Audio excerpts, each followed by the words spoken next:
जो अपने साधन भजन पवित्र आचरण का क्रोध दिलाने वालों से प्रेरित होकर क्रोध करके उनका अपमान करता है, अपने क्रोध को प्रकट कर देता है, तो ये प्रमाद उसकी भजन वृत्ति को रोक देता है। बहुत ध्यान से, इसीलिए पूज्यपाद उड़िया बाबा ने कहा कि भजनानंदी महात्मा को क्रोध से बचना चाहिए। 1 महीने के किए हुए भजन को एक बार का क्रोध प्रभाव रोक देगा। अब बाबा तो सिद्ध महापुरुष थे, उन्होंने जो अनुभव किया वो बोला, पर शास्त्र भी कहता है कि यदि आपको कोई क्रोध दिला रहा है, दिलाएंगे, मतलब ऐसे कि हमारा कोई मतलब नहीं, पर वो जानबूझ करके आपको रोकेंगे, छेड़ेंगे, आपको परेशान करेंगे, ऐसा षड्यंत्र रचेंगे कि आपको गुस्सा आवे। जैसे एक अभी पीछे सुनाया था ना, शिष्य ने कहा गुरुमंत्र ले, तो तुम्हें क्रोध दिखाई देता है, तो गुरुजी ने ही प्रेरणा की, झाड़ू मार देना, आपकी टोकरी डाल देना, ऊपर पूरी डाल देना।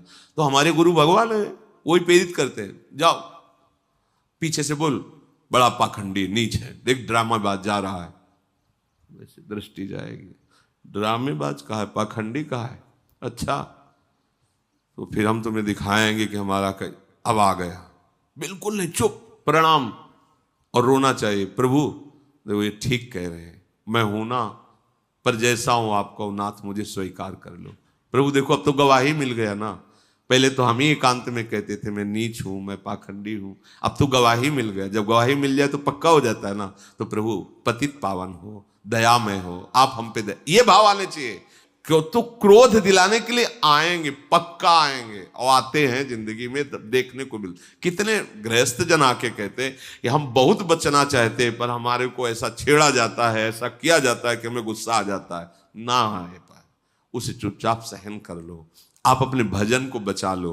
ये पवित्र मार्ग है, अध्यात्म मार्ग है। बार बार गुस्सा करते रहोगे तो अनुभव ही नहीं आएगा। स्मृति नष्ट करता है गुस्सा। कामा संजायते क्रोधा, क्रोधा स्मृति विभ्रमा, और स्मृति हमारा धन है। भगवत स्मृति क्रोध चुरा लेगा, बहुत सावधान। उपासक को चाहिए कि पूर्व रात्रे परे चैव युंजान सततम मनः लघ्वाहारो विशुद्धात्मा पश्चन्नात्मान आत्मनि। यदि तुम्हें इसी जन्म में भगवत प्राप्ति करनी है तो लघ्वाहारो लिखा है, थोड़ा भोजन पर सुधार कीजिए, हल्का भोजन कीजिए, मतलब जितना आपके, अब जितने में आप कितना उतना नहीं है, मतलब प्राण पोषण हो जाए, आपकी दिनचर्या चल जाए। क्योंकि आप जैसे भगवत मार्ग के पथिक हैं तो अधिक भोजन पाएंगे। देखा है, ये भी अनुभव किया, अधिक भोजन से भजन में अरुचि होती है।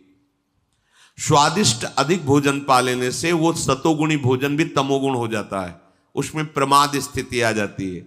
इसलिए कह रहे हैं, आदेश करें लघ्वाहारो, भोजन का एक आप अनुपात बना लीजिए कि आपको इतने भोजन से चल जाएगा, और बहुत काल तक आप अपने नियम में स्थित रहिए। पर मानता तो कोई है नहीं, मान जाओ, मानने के लिए ही सत्संग हो रहा है, मान जाओ। जितना आप एक नियम बना लो, आप एक दिन पा के देखो, और वो लघुआहार वही माना जाएगा भोजन पाने के बाद तुरंत क्रिया या बैठना पड़े, मतलब कोई क्रिया में लगना पड़े या बैठना पड़े, आपको पेट का वजन नहीं आना चाहिए। ऐसा नहीं लगना चाहिए या खाए तो थोड़ी देर लेट जाए, ऐसा लेट जाओ अच्छा है, पर आपको नहीं लगना चाहिए। इतना भोजन लघुआहार कहा जाता है। जैसे 4 रोटी पाने की दम है और आप 2 पा लो तो वो लघुआहार के अंतर्गत आएगा। इतना कम भी नहीं पाना है कि भोजन का चिंतन होता रहे, भोजन का चिंतन छूट जाए, और पेट का चिंतन ना हो कि इतना अधिक पा लिया है कि अब गैस की गोली चाहिए, और फिर सुबह कब्ज निवारण के लिए औषधि चाहिए, और अब क्रिया में भजन में मन नहीं लग रहा। ऐसा नहीं, एक नियत साधक को एक नियत भोजन अनुपात में कर लेना चाहिए। इतना हमें, इतनी सब्जी, उसे उचित रहता है बार बार ना लेना। जैसे पंगत में बार बार चलाया जाता है, अपने घर की बात है, बार बार ना लेना ये बहुत उचित रहेगा। एक बार में आपने देख लिया भाई हमें 4 रोटी रखिए, इतनी दाल, इतनी सब्जी, इतना है, बस। दूसरे बार बार ले, हमें सबके लिए निषेध नहीं, हमारा एक इतना है, बस इतने में हो जाए। अब पा लिया, बस उठे, बोले खीर अमुक अमुक, हाँ ठीक है, आप इतनी खीर रख, हाँ बस ठीक है, ठीक है। वो अनुपात देख लिया हमारा भोजन, हाँ बस ठीक, जाइए। अब वो बहुत अच्छी चीज लगी, दोबारा मांगना नहीं, तो ऐसे आप चल सकते हो। अगर परोसने में गरम गरम बार बार में, तो फिर अरे नहीं लीजिए, एक और गुलाब जामुन लीजिए, तो चलो नहीं मानते हो तो लाओ, ऐसे ऐसे। और साधु समाज में सिखाया जाता है कि पंगत पवाने का मतलब समझते हो? पंगत पवाने वाला बहुत प्रवीण होना चाहिए। ना कब माना जाता है? जब पीछे से उठ जाए, ऐसे नहीं, ऐसे तब नहीं माना जाता। बोले ऐसे, अब जानते हो कैसे ना किया जाता है? बोले खीर खीर खीर, सामने है खीर, नहीं, ऐसे हाथ हटा के हम तब, अरे आप क्यों डाल दिए? नहीं तो तब होता, नहीं नहीं, एकदम ऐसे होता है ना, मतलब उठ गया एकदम, उसे माना जाता है। नहीं नहीं, ऐसे हाथ तो हटा लिया, और जब नहीं ना ही कहते कहते वो परस गया, तब वो बोले ऐसा नहीं। भोजन का एक नियत अनुपात रख लीजिए। और उपासक को चाहिए कि रात के पहले पहर में और रात के पिछले पहर में अपने मन को विशुद्ध भाव से भगवान में लगावे। सोते समय बिल्कुल सावधान हो जाओ। ये जिन साधक की वृत्तियां चाहे गृहस्थ हो चाहे विरक्त हो, जब आप शयन करने जा रहे हो उस समय मानो आप मृत्यु दशा में जा रहे हो, पता नहीं जगना हो कि ना हो। सच्ची बात मानिए, लाखों लोग ऐसे सोते ही रह गए, कब कहां कौन सी।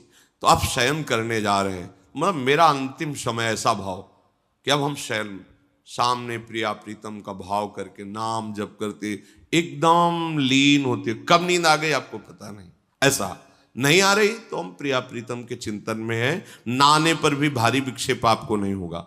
और जब जगे तो केवल प्रभु का उस समय चिंतन होना चाहिए। सारे पूरे दिन का पूर्व प्रपंच चिंतन में ना, वो करेगा मन, जहां चेतना जगी तो शुरू।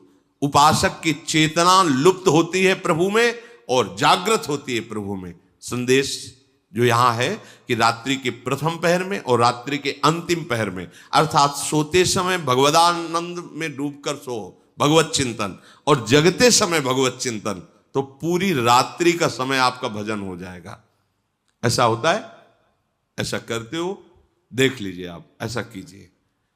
खास समय सोने का जब है, पूरे दिन की दिनचर्या का परिणाम समझो, समय नाम जप करते, और बीच बीच में देखा कि कोई गलती तो हमसे आज की दिनचर्या, अगर गलती हुई तो प्रभु से क्षमा मांगिए, आगे ना हो ऐसा निश्चय कीजिए और नाम जप। और जब जगे तो कुछ क्षण अपनी सैया पे ही तत्काल बैठ जाइए, पहले नाम जप कीजिए, सब चिंतन को हटाइए, नाम जप कीजिए, फिर आप अपनी दिनचर्या में लगिए।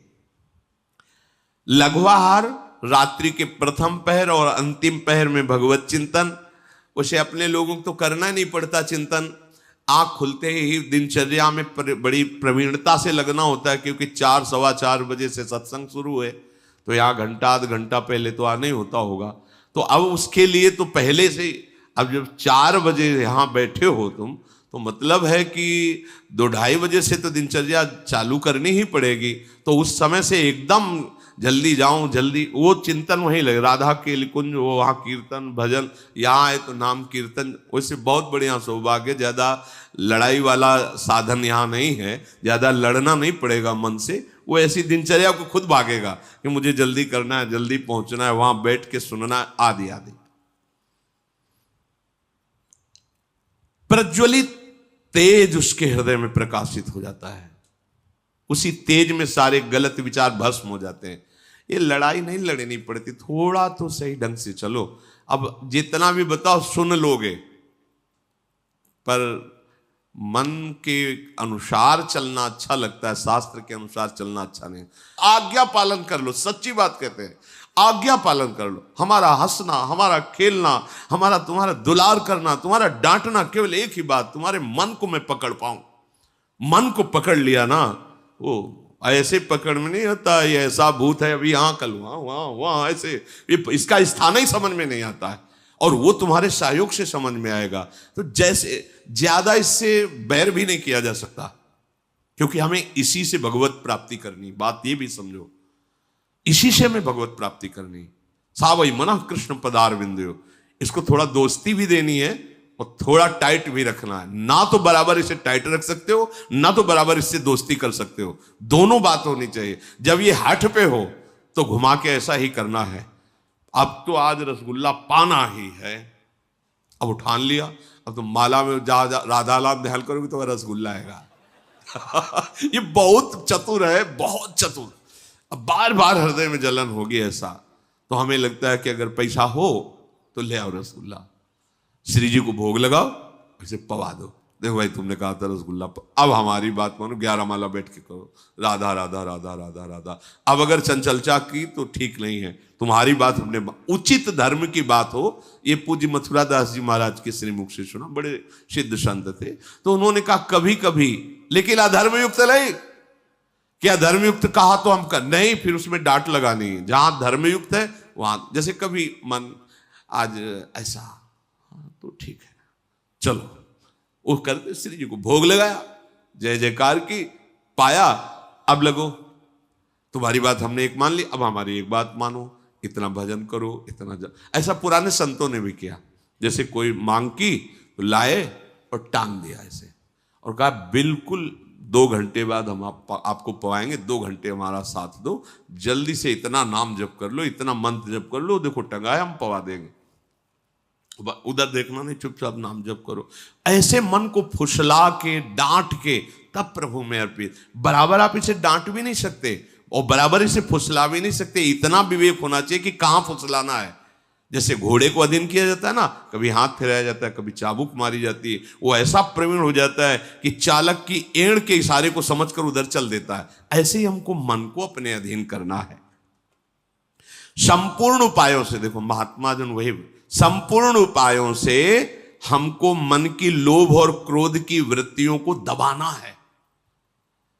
अगर आप दबा ले गए तो इससे बड़ा कोई तप नहीं है, और यही तप भवसागर से उतारने का सेतु का काम करता है।